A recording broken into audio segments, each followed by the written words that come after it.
She called him Uncle Bryce. He kissed her once, promised to protect her. And then, 87 minutes later, he bathed her corpse and raped it, while her baby cried in the next room. He was a decorated detective in Baton Rouge.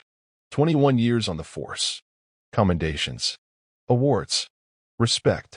She was a single mother, scraping by, trying to take care of her sick grandmother and keep her baby alive. What happened on March 12th wasn't just a murder. It was ritual, calculated, recorded, archived. And when it leaked, it tore open a secret buried beneath the badge, a network of officers, rituals, and crimes too sickening to believe. How does a man sworn to protect become the very monster he claimed to fight? How does a quiet act of trust, help with groceries, a ride to the hospital spiral into one of the most disturbing crimes Baton Rouge has ever seen? Before we dive into this harrowing case, like this video and subscribe for more disturbing tales where love, power, and evil collide in unimaginable ways. Detective Bryce Whalen was the kind of man who wore his racism like cologne, subtle, lingering, and meant to intimidate. A 48-year-old veteran of the Baton Rouge Police Department, with a badge full of honors and a past full of skeletons. On paper, he was a model officer, commendations, citations for bravery, even a feature in the local paper about his work in gang prevention. But behind that polished badge was something darker. Bryce came from a lineage where hate was heritage. His grandfather ran a Christian identity compound outside Shreveport, a place where crosses were burned, not prayed beneath. His father, a Vietnam vet, wore his racism on his skin, one tattoo of the Confederate flag, another of a noose wrapped in barbed wire. Bryce didn't use slurs in public. He didn't shout at protests. He just called himself a realist. The kind of man who would smile in a black colleague's face while secretly calling them subhuman in his journal. He believed in natural order, believed that some people were born to serve and others to be served. Then ZariahDupree moved in next door. She was 21, a single mother with a past that would have broken most people twice her age. Long-legged with deep brown skin that shimmered in the sun and eyes that saw everything. She didn't smile much, but when she did, it was like the world paused to look. She had that survivor's walk, cautious but determined. She was raising her 9-month-old daughter, Ziana, while taking care of her dying grandmother, Miss Uni, whose kidneys had long since failed. Azariah's life was anything but easy. Her mother died from an overdose when she was 12. After that, she bounced from foster homes to group homes, where she was more likely to find a locked door than a loving adult. She ran away at 17, lived under bridges, did what she had to do to survive: sex work, shelters, sometimes just prayer. She had scars on her thighs and trust issues carved into her bones. But she was trying. Taking classes at the community college to become a nurse. Working part-time at a gas station. Keeping her baby fed. Keeping Miss Uni alive. And keeping her head down. Bryce noticed her the first day she moved in, wrestling a busted crib frame out of her car with one hand, holding a fussy baby with the other. He watched from his window, eyes narrowing. He knew girls like her. Thought he did. But Azariah wasn't like the others. She didn't smile when he waved. Didn't fawn over his badge. She kept her doors locked and her windows curtained. That only intrigued him more. He started small. Helped carry her groceries. Left little gifts in her mailbox, $20 bills folded into grocery store ads. Mowed her tiny front lawn without asking. Said it was just being neighborly. She refused the money at first, tried to stay distant. But when Miss Uni slipped in the bathtub and broke her hip, it was Bryce who rushed over. Bryce who carried her frail, moaning body to his cruiser. Bryce who got them to the ER in under 7 minutes. That was the crack in the wall. After that, Azariah let him in, slowly, like a stray cat deciding if the outstretched hand meant safety or a trap. He brought diapers. Fixed the leaky kitchen faucet. Brought Miss Uni her favorite lemon pies from a diner across town. He made her laugh sometimes, in spite of herself. She called him Uncle Bryce, around the baby. It felt harmless. Almost sweet. But Bryce wasn't helping out of kindness. He was hunting. Every smile from her was a submission. Every "thank you" a notch in the invisible chain he was building link by link. He wrote about her in his journal, obsessed over her scent, cataloged her movements, recorded audio through the baby monitor he helped her install. Then one night, everything shifted. It was just after midnight. Bryce was on his porch, sipping whiskey, pretending not to watch. Azariah stepped outside, barefoot, wrapped in a thin robe. Her face was tight with fear. She was crying, soft, panicked sobs that caught in her throat. Her ex had found her number, was threatening to kill her, said he knew where she lived, said she was going to pay for leaving him. Bryce was on her porch in seconds.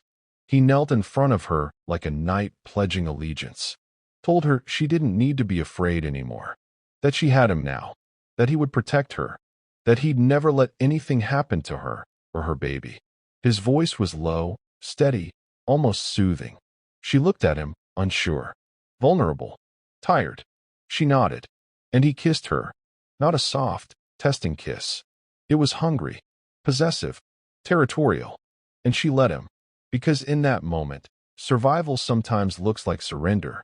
She didn't know what Bryce really was. Didn't know what he wrote in his journal late at night. Didn't know that to him. Her consent wasn't needed. It was expected. She thought she was finding safety, but she was walking into a trap that had been waiting for her since the day she moved in. And it would end not just in betrayal, but in a horror no one could have imagined. What Azariah didn't know, what she couldn't have known, was that Bryce Whalen wasn't falling in love.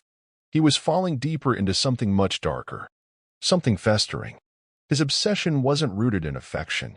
It was rooted in domination, control. The high didn't come from her warmth. It came from watching it tremble under his hands. In the same house where he once read bedtime stories to his daughters, Bryce kept a black leather journal under lock and key. Inside were entries written in a frenzy, the handwriting growing more erratic with each page. The smell of cocoa butter makes me violent. She calls me sir in bed without knowing it. That's nature correcting itself. God sent her here to test me. I will not fail again. He studied her, memorized how her back arched when she reached for top-shelf diapers, filmed her through hidden cameras, one in a smoke detector, another in the baby's crib mobile. Every encounter they had, he recorded, covertly, without consent. Dozens of videos cataloged in a secret drive labeled training footage. But it didn't stop there.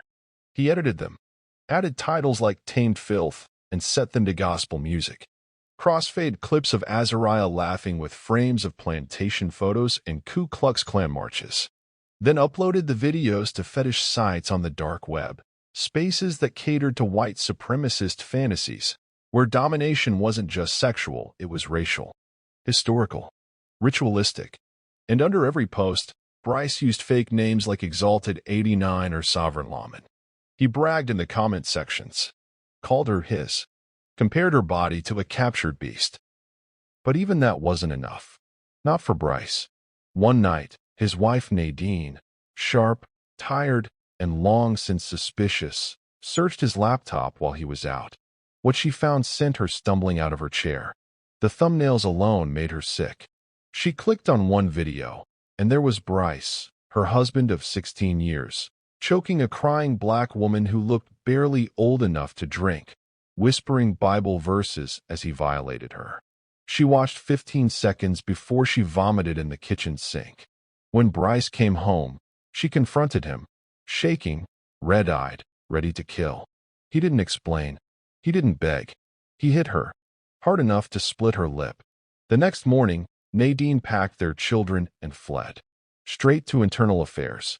She filed a formal complaint, submitted copies of the videos, named Azariah as the woman on camera. It was the kind of report that made IA sit up and go silent.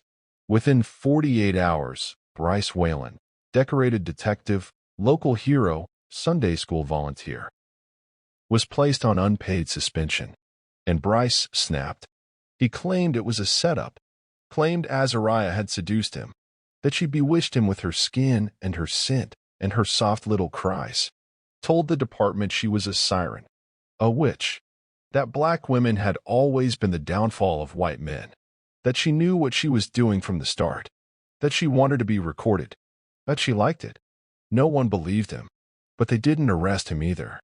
They shelved the report, buried it under politics, image, and shame. And Bryce? He started to rot from the inside out. He slept in his patrol car, too paranoid to go home. Smoked methca with fentanyl and thought it was divine revelation. His teeth yellowed. His hands shook. He stopped shaving, stopped bathing. He stared at himself in the rearview mirror for hours, whispering scripture and hate like they were the same language. He smeared crosses on his windshield in his own blood. He wrote in his journal daily. Pages and pages of delirium. They think they can strip me of my calling, but they forget I answer to a higher badge. Azariah is the test before the crown. The whore must be washed in fire. He was no longer hiding his obsession. He was worshiping it. The videos weren't trophies anymore. They were sermons. He watched them over and over, mumbling about judgment and purity and sacrifice. In his fractured mind, Azariah wasn't a victim. She was the reason he had lost everything. His wife, his children, his badge. And in his mind, there was only one way to fix that. Only one way to restore balance. A reckoning was coming, and it had Azariah's name carved in its teeth.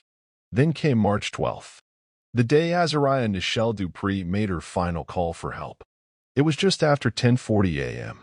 She'd spent the night studying pharmacology flashcards at the kitchen table, dozing off beside Miss Uni, who hadn't eaten in 2 days. When Azariah woke, the oxygen machine was still humming. But her grandmother's chest wasn't rising. She tried everything: CPR, cool rags, slapping Miss Uni's cheeks. Nothing. So she did what anyone would do. She called 911. Her voice on the dispatch tape is jagged and desperate. She's not breathing. She's cold. Please, please, I don't know what to do. But help didn't come. Not right away. Because Bryce was already listening. He always left the police scanner running when he wasn't on duty, paranoia disguised as habit. The moment he heard her name, he stood up so fast he knocked over his coffee. Full uniform, duty belt, badge clipped straight. But this wasn't a rescue. This was ritual. He arrived 6 minutes before the paramedics. The sun was still climbing the sky when Bryce slipped through the front door of the duplex and quietly clicked the deadbolt behind him. He was already recording. His body cam was on. What happened inside lasted 87 minutes. He told her Miss Uni was already gone, that the angels had come for her, that it was time to clean house. Azariah didn't understand at first. She begged him to help. He told her to strip. She said no. So he hit her with his flashlight. Once, twice, then again and again, until the left side of her face collapsed into splinters and blood. Teeth scattered like pennies across the tile. Her last scream came out broken, a wet rattle.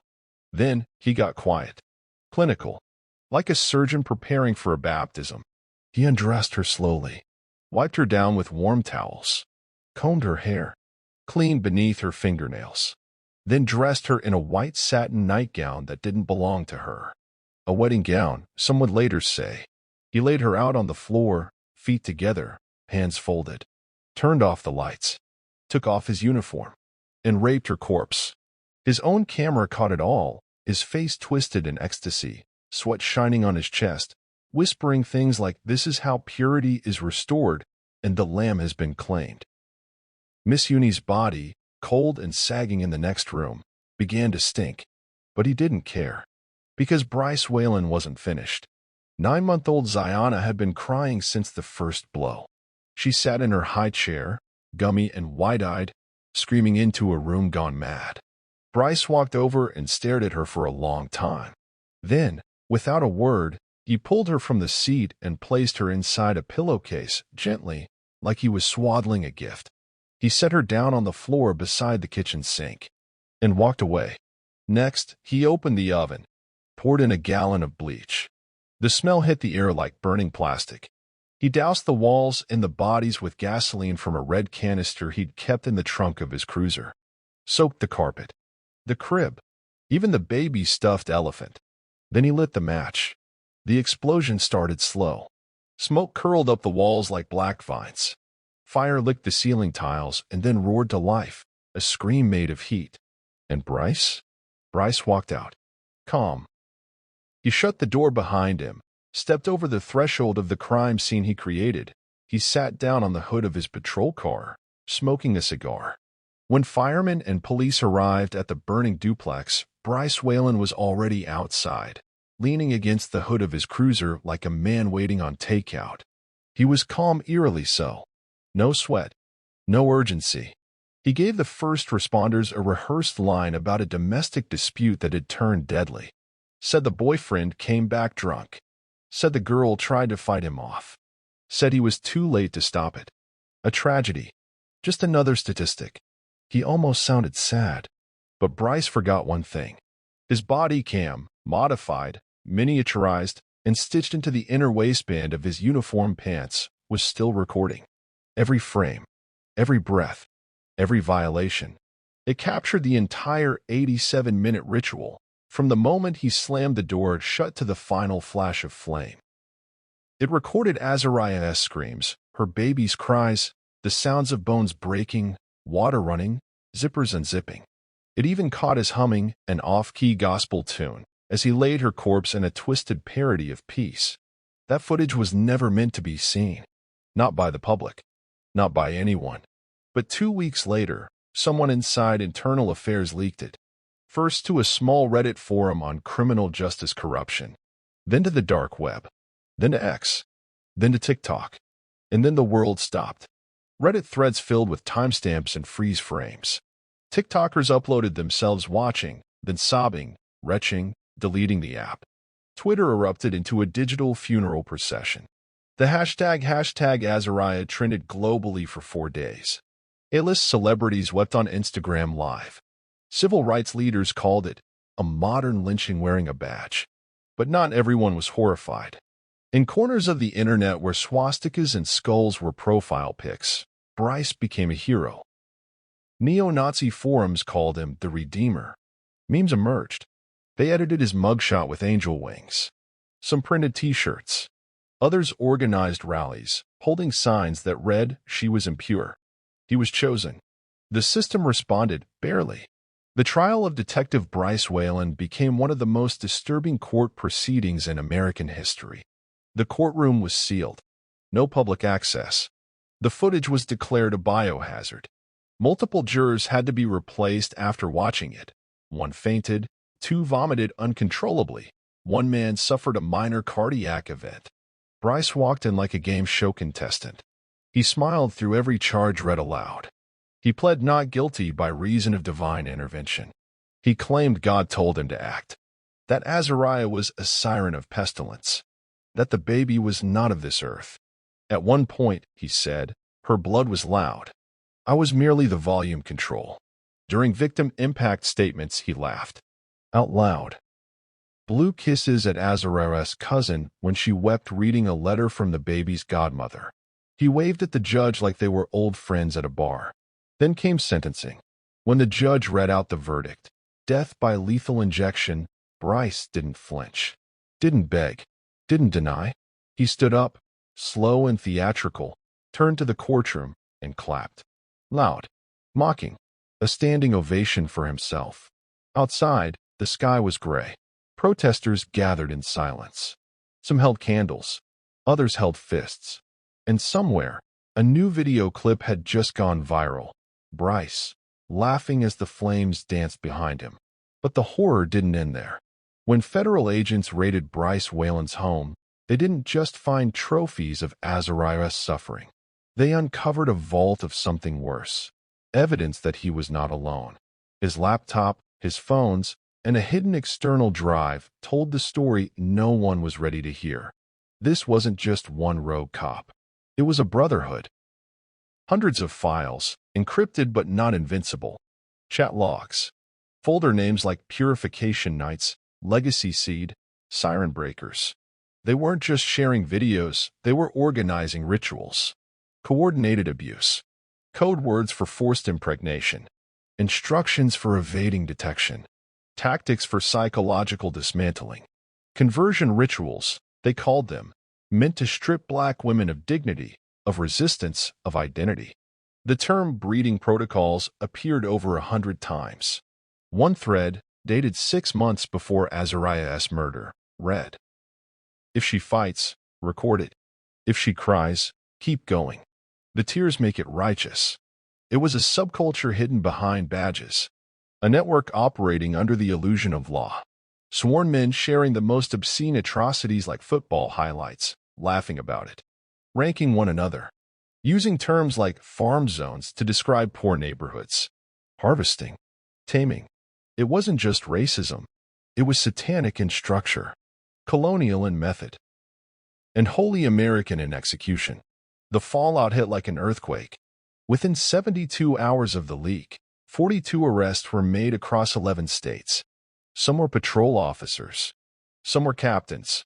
One was a decorated police chief. When federal agents arrived at their homes, 3 suspects shot themselves before the warrants could even be read. Others fled, 2 vanished completely. One man walked into a lake with a Bible duct taped to his chest and was never seen again. A federal task force was born overnight. Code name, Project Ashes. But they were too late for Azariah. Her body, broken and burned, was buried in a gold casket bought with pooled donations from strangers across the country. Her funeral was televised. Black nurses marched in formation behind the hearse. Her daughter's remains were never fully recovered. Only teeth, a melted pacifier, a singed corner of her baby blanket. Outside the courthouse in Baton Rouge, something sacred was built. Not a mural, not a plaque, a statue. Uncommissioned, unauthorized, but unstoppable. Welded together from scrap metal and angel wings, it depicted Azariah in a nurse's uniform, skin obsidian, arms open, her eyes looking upward. In her arms, she held nothing, just space. An invisible child, a presence you could feel but not see. Doctrine, a religion of hatred masquerading as justice. A network of devils in uniform who believed they were gods. But the world watched now, with eyes wide open, and the fire that consumed her home became something else, a signal flare, one no badge could smother. 2 years after the fire, after the trial, after the riots and the revelations and the suicides, Bryce Whalen was strapped to a gurney in Louisiana's Angola prison. His hair was thinner, his eyes more sunken, but the smile hadn't changed. That smile, disconnected from consequence, impervious to shame. The room was packed with witnesses, families of victims, journalists, civil rights lawyers, a few of his former colleagues. They're out of morbid curiosity or some lingering sense of camaraderie. When asked for his final words, Bryce didn't hesitate. His voice was steady, clear, almost gleeful. "I'd do it again. You people forgot your place." There was no remorse, no tremble, only arrogance, like he was quoting scripture.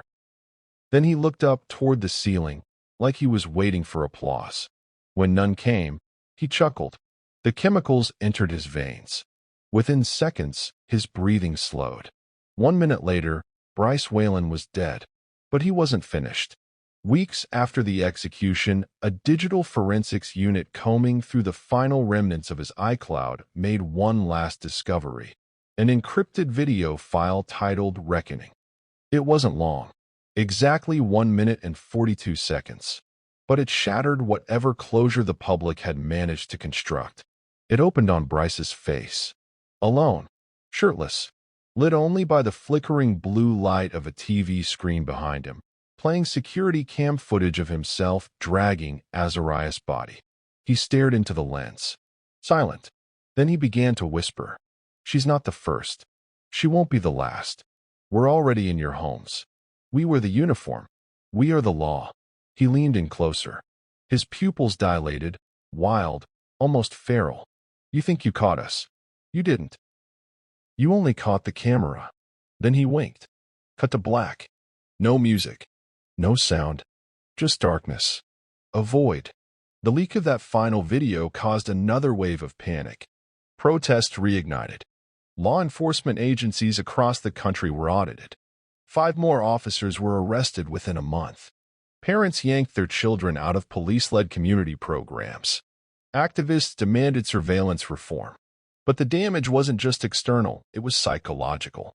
People began to see shadows differently, questioned every traffic stop, every smile from a badge. Because Bryce didn't die with shame. He died with certainty. And the world began to ask the unthinkable. How many more are still out there? And worse, what if they don't need to hide anymore? Bryce Whalen wasn't just a monster. He was a system wearing skin. A badge wrapped around centuries of violence, rebranded as authority. He didn't act alone, not really. His hands were guided by silence, protected by brotherhood, shielded by a structure that saw black bodies as disposable and white rage as discipline. He wasn't a rogue cop. He was a mirror. And in that reflection, America saw something it didn't want to admit. It wasn't just about one man, or one woman, or one badge. It was about a sickness. ZariahDupree didn't die because she made bad choices. She didn't die because she trusted the wrong man. She died because she existed in a body that some still believe must be controlled, broken, punished. Because a man with a badge, backed by a network of predators, believed he owned her. And maybe the most haunting part is this. Even in death, Bryce got what he wanted. He was seen. He was feared. He was remembered. But what about her? What about Zariah? Her daughter? Miss Uni? Do we remember them, or just the man who burned them?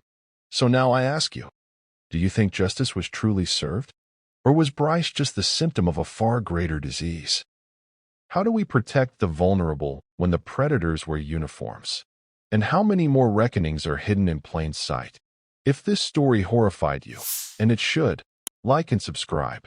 We bring you the cases they try to bury, the victims they try to erase, and the truths that demand to be told. Because monsters don't always hide in the dark. Sometimes they wear the badge.